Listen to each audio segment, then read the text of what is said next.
एक बार फिर स्वागत है आपका अपने यूट्यूब चैनल में। देखिए दोस्तों, आज का हमारा टॉपिक है 500 वाट मोनो एम्पलीफायर बोर्ड। तो दोस्तों, आज हम एक 500 वाट मोनो एम्पलीफायर का सर्किट डायग्राम ड्रॉ कर रहे हैं। देखिए दोस्तों, स्क्रीन पर आपको नज़र आ रहा है, ये ड्राइवर बोर्ड कुछ इस प्रकार से दिखते हैं।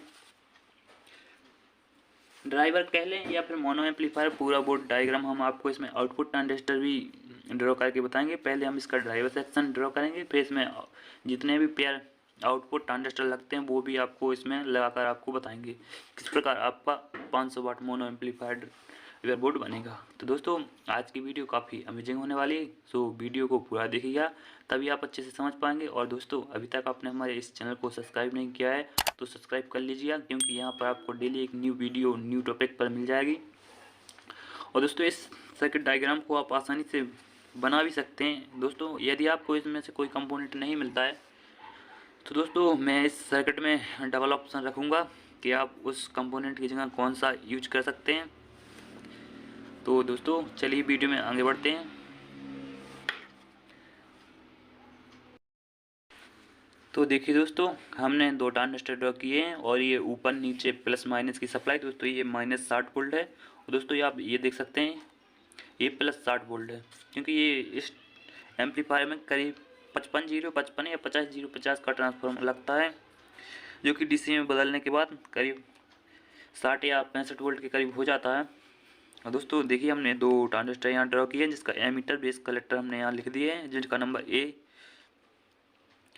A773 है। आप इस ट्रांजिस्टर को लगा सकते हैं। यदि आपको ये ट्रांजिस्टर ना मिले तो उसकी जगह आप A1015 भी लगा सकते हैं।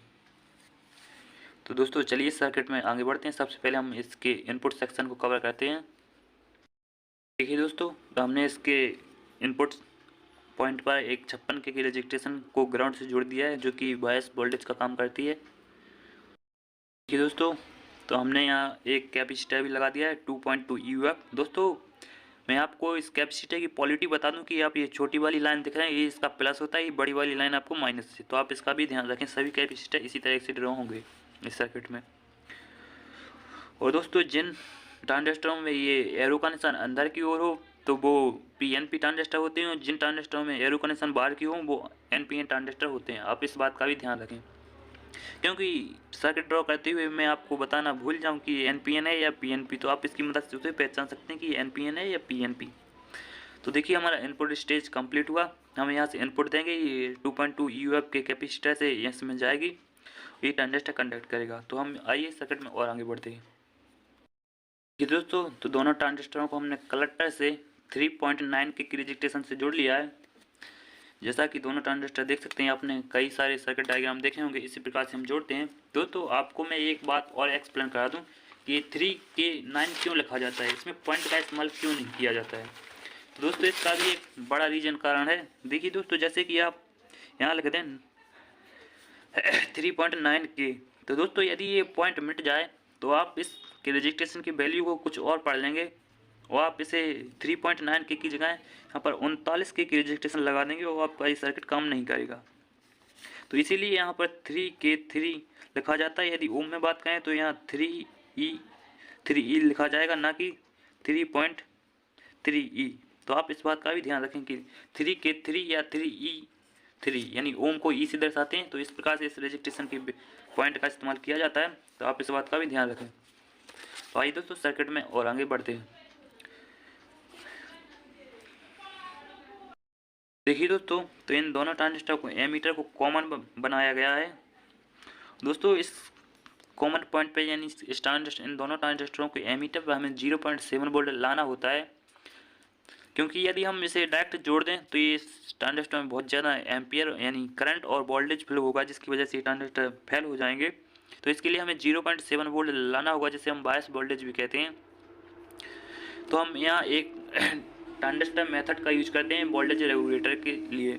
हम आप चाहें तो जीना डायोड का भी यूज कर सकते हैं, लेकिन जीना डायोड पर आपका जो सर्किट है वो करीब 24 पर चलना चाहिए, लेकिन यहाँ काफ़ी ज़्यादा वोल्टेज है, तो ये इस सर्किट जीना डायोड मेथड पे काम नहीं करेगा। तो हम इसके लिए एक और ट्रांजिस्टर ड्रॉ करते हैं।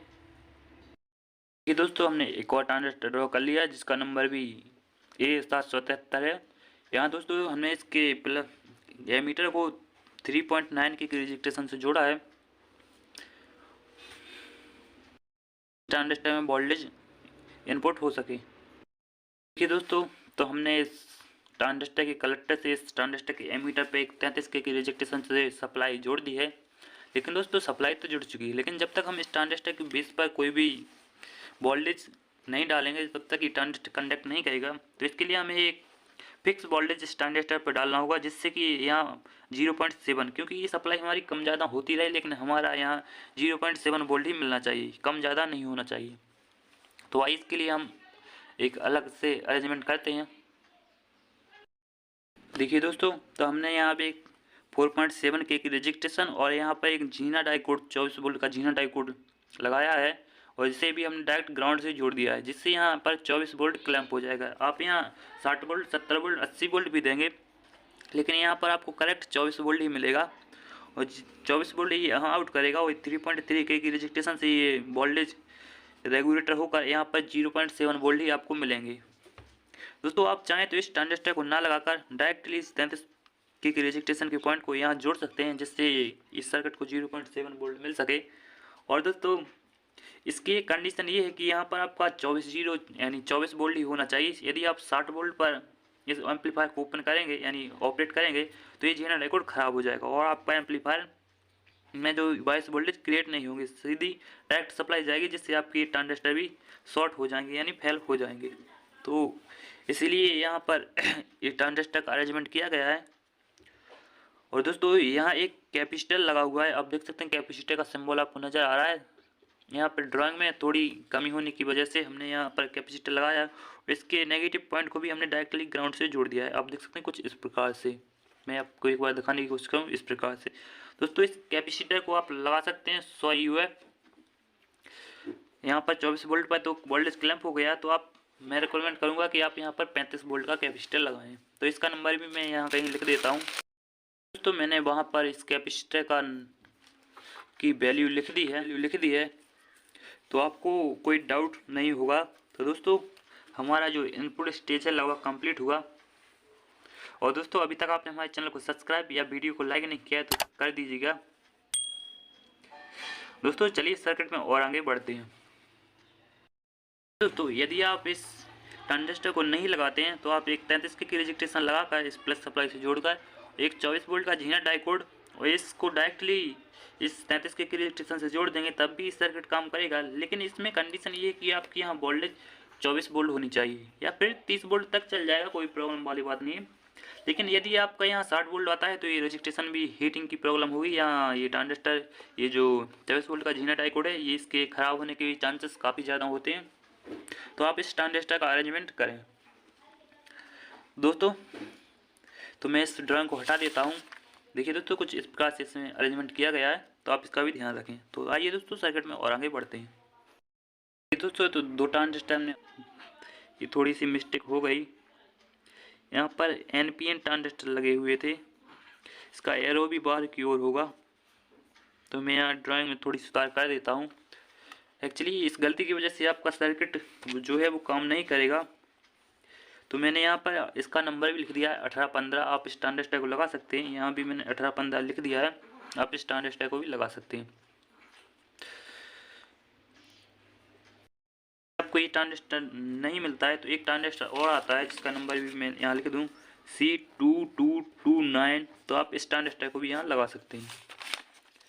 तो दोस्तों इसके दोनों एमीटरों को हमने आपस में कॉमन कर लिया है। एक 150 ओम की रजिस्ट्रेशन से इसे भी हम माइनस सप्लाई से जोड़ देंगे। दोस्तों हमने 150 ओम की रजिस्ट्रेशन लगा दी है। दोस्तों तो ये इस ट्रांजिस्टर के बेस को हमने यहाँ इस पॉइंट से इस कलेक्टर से जुड़ा हुआ है, और दोस्तों इस ट्रांजिस्टर के बेस को हमने इस कलेक्टर से जुड़ा हुआ है, जिसके लिए यहाँ पर 22 वोल्ट प्लस सिग्नल भी आपको यहाँ पर मिल जाएगा इन ट्रांजिस्टरों के लिए। यहाँ से सिग्नल इन हुआ और यहाँ से होते हुए इन ट्रांजिस्टर के बेस पर चला जाएगा, और दोस्तों इसे यहाँ से सिग्नल मिलेगा इस ट्रांजिस्टर के बेस पे आ चुका है। तो देखिए दोस्तों हमने इस बेस और कलेक्टर पे मैं एक बार लिख दूँ बेस कलेक्टर और एमीटर। तो हमने एक बेस और कलेक्टर के बीच में एक 10 PF लगाया है, 10 माइक्रोफैराड का PF यहाँ भी लगाया है, ताकि ये ट्रांजिस्टर अपनी वर्किंग फ्रिक्वेंसी से आगे काम ना कर सकें। जिससे ये ट्रांजिस्टर सेफ रहे। आप चाहें तो लगा सकते हैं, लेकिन आपके आउटपुट पर कोई भी असर नहीं पड़ेगा, यानी साउंड क्वालिटी में कोई भी फर्क नहीं पड़ेगा, लेकिन ये ट्रांजिस्टर अपनी वर्किंग फ्रिक्वेंसी के अंदर रहते हैं। दोस्तों यहाँ पर हमने एक और ट्रांजिस्टर ड्रॉ किया है जिसका नंबर TIP42C है, तो मैंने यहाँ भी लिख दिया है। तो हमने इस ट्रांजिस्टर के एमीटर को 150 ओम की रिजेक्टेशन से इस सप्लाई से जोड़ दिया है प्लस से। दोस्तों यहाँ पर इसके बेस को भी हमने 150 ओम की रिजेक्टेशन और एक डाइकोड जिसका नंबर मैंने यहाँ लिखा हुआ है इसे जोड़ दिया है। दोस्तों इस डाइकोड में इसकी पोलैरिटी का ध्यान रखें, ये वाला प्लस होता है, ये वाला माइनस होता है। जहाँ पर आपको डाइकोड में एक लाइन नज़र आएगी स्लेटी कलर की, वो वाला प्लस होता है। दोस्तों आप डायरेक्टली हम इस सिग्नल जो हमें इस कलेक्टर से आउट सिग्नल मिलेगा उसे हम इस ट्रांजिस्टर पे देंगे, जिससे ये बायस वोल्टेज प्लस एम्पलीफिकेशन दोनों कर सके। एक्चुअली ये ट्रांजिस्टर बायस वोल्टेज और प्लस एम्पलीफिकेशन दोनों के लिए किया जाता है, तो हम इससे का कनेक्शन भी कर लेते हैं। दोस्तों अब हम इसमें जो ड्राइवर ट्रांजिस्टर लगते हैं वो ड्रॉ कर लेते हैं। तो हमने यहाँ पर ड्राइवर ट्रांजिस्टर ऐड कर लिए हैं जिसका नंबर D718 और B688 हमने यहाँ लिख दिए। दोस्तों ये इसके एमीटर हैं। दोस्तों इसमें ध्यान देने वाली बात ये है कि दोस्तों ये NPN और ये PNP ट्रांजिस्टर है, तो दोस्तों इसके कलेक्टरों को डायरेक्टली प्लस सप्लाई से जोड़ा गया है। दोस्तों इसके कलेक्टर को हमने इसके बेस से जोड़ दिया है और दोस्तों इसके कलेक्टर को हमने इसके बेस से जोड़ दिया है। दोस्तों जब तक हम इसमें कोई बायस ट्रांजिस्टरों के बेस पर हमने बायस वोल्टेज के लिए एक 33 ओम की रजिस्ट्रेशन और 2 डाइकोडों को सीरीज में जोड़कर फिर बायस वोल्टेज क्रिएट किया है, जिससे आपको यहाँ प्लस में बायस वोल्टेज यहाँ माइनस में बायस वोल्टेज मिलेंगे। दोस्तों इस डाइकोड का नंबर भी मैंने यहाँ लिख दिया है। दोस्तों तो इन दोनों ट्रांजिस्टरों को हमने 120 ओम 1 वाट और 120 ओम 1 वाट की रजिस्ट्रेशन से जोड़ दिया है। दोस्तों ये वाला हमारा कॉमन पॉइंट बनेगा, ये वाला फीडबैक का कॉमन पॉइंट बनेगा। दोस्तों इस सर्किट में इसके बेस से और कलेक्टर से एक PFV लगता है। दोस्तों दोनों साइड हमने 470 PFV लगा लिया है, ये रहा PF, इसकी वैल्यू भी यहाँ लिख दी गई है। तो इस प्रकार से इस सर्किट में लगे हुए थे। दोस्तों लगभग हमारा सर्किट कंप्लीट ही होता नज़र आ रहा है। दोस्तों इसमें केवल हमें फीडबैक का कनेक्शन करना बाकी है, तो हम उसे भी कर लेते हैं। तो देखिए दोस्तों हमने यहाँ पर एक 56K की गैंग रजिस्ट्रेशन लगा दी है जो फीडबैक रजिस्ट्रेशन कहलाती है। एक्चुअली इस रजिस्ट्रेशन से आपके एम्पलीफायर की गैंग डिसाइड होती है। यदि आप इसकी वैल्यू को बढ़ाएंगे तो आपके एम्पलीफायर का गैंग बढ़ जाएगा, और यदि आप इसकी वैल्यू को कमाएंगे तो इसका गैंग कम हो जाएगा। दोस्तों जैसा कि आप जानते हैं, आपने कई सर्किटों में देखा होगा कि फीडबैक पर एक नेटवर्क बना हुआ होता है, तो वो भी नेटवर्क हमने यहाँ बना दिया है। देखिए दोस्तों यहाँ पर 690 ओम की रजिस्ट्रेशन और सीरीज में एक कैपेसिटर लगा हुआ है जो कि डायरेक्टली ग्राउंड से जुड़ा हुआ है। और दोस्तों यहाँ पर 100 UF 100 वोल्ट का कैपेसिटर लगा हुआ है, क्योंकि हमारी सप्लाई ही करीब 60 वोल्ट है, तो 100 वोल्ट का कैपेसिटर लगाना कंपलसरी होता है। दोस्तों यहाँ पर आप जितने भी ग्राउंड देख रहे हैं, एक ये वाला सभी को आपस में जोड़ना कंपलसरी है। ये जो वायर निकलते हैं वो लिखे होते हैं, तो हम उसे भी लिख देते हैं। देखिए दोस्तों, तो जैसा कि ड्राइवर बोर्ड में आपको नज़र आते हैं, ये वाली आपकी प्लस हो जाएगी जो कि आपके आउटपुट स्टेज में जुड़ेगी। ये वाली B प्लस यानी बेस प्लस जो हमारे ट्रांजिस्टरों के बेस पर जुड़ेगी। दोस्तों ये फीडबैक वाली पॉइंट है, इसी पर हमारा स्पीकर अटैच होता है जो कि आउटपुट ट्रांजिस्टर होके स्पीकर अटैच होता है। दोस्तों स्पीकर वाली पॉइंट पर एक जोबल नेटवर्क लगा होता है, तो इसके लिए हमने एक 10 ओम की रजिस्ट्रेशन 2 वाट की और एक 104 G का PF लगाया हुआ है, उसे भी सीरीज जोड़कर ग्राउंड से जोड़ दिया गया है। ये वाला हमारा B माइनस और ये वाला हमारी माइनस सप्लाई। तो ये सर्किट कंप्लीट हुआ। दोस्तों वीडियो काफ़ी लंबी हो रही थी, तो इसलिए हम इसके आउटपुट स्टेज को अगली वीडियो में ड्रॉ करेंगे। तो आप इस सर्किट का एक बार स्क्रीनशॉट ले लीजिए ताकि आप इसे बना सकते हैं। मैं आपको एक बार इसका क्लोज लुक दिखा दूं। देखिए दोस्तों, ये वाला यहाँ पर 0.7 वोल्ट मिलेंगे, ये वाला सर्किट। दोस्तों सर्किट डायग्राम STD करने का फ़ायदा ये है कि आप एम्पलीफायर रिपेयरिंग करना भी सीख जाएंगे। और दोस्तों यदि भविष्य में आप किसी एम्पलीफायर सर्किट डायग्राम को खुद यानी एम्पलीफायर बिजनेस बोर्ड बनाना चाहते हैं तो आप उस एम्पलीफायर का भी डिजाइन कर सकते हैं सर्किट डायग्राम की मदद से। और दोस्तों आपको ये जानकारी हो जाएगी सर्किट एसटीडी से कि कहाँ पर कितने वोल्ट मिलते हैं। 22 वोल्टेज के लिए आपको यहाँ पर भी 0.7 वोल्ट प्लस में, यहाँ पर भी 0.7 वोल्ट माइनस में, और दोस्तों यहाँ भी आपको 22 वोल्ट 0.7 वोल्ट प्लस में, यहाँ पर भी माइनस में मिलेंगे। जितने भी ट्रांजिस्टर आप देख रहे हैं यहाँ पर सबके बेस पर आपको 0.7 वोल्ट मिलेंगे। तो दोस्तों इस वीडियो का यहीं अंत करते हैं, मिलते हैं अगली वीडियो में जिसमें हम आपको इसमें आउटपुट ट्रांजिस्टर ऐड करके भी आपको बताएंगे। तो दोस्तों इस वीडियो का यहीं अंत करते हैं, आशा करता हूँ अच्छे होंगे आप, और अभी तक आपने हमारे चैनल को सब्सक्राइब नहीं किया तो सब्सक्राइब कर लीजिएगा। तो you have a nice day.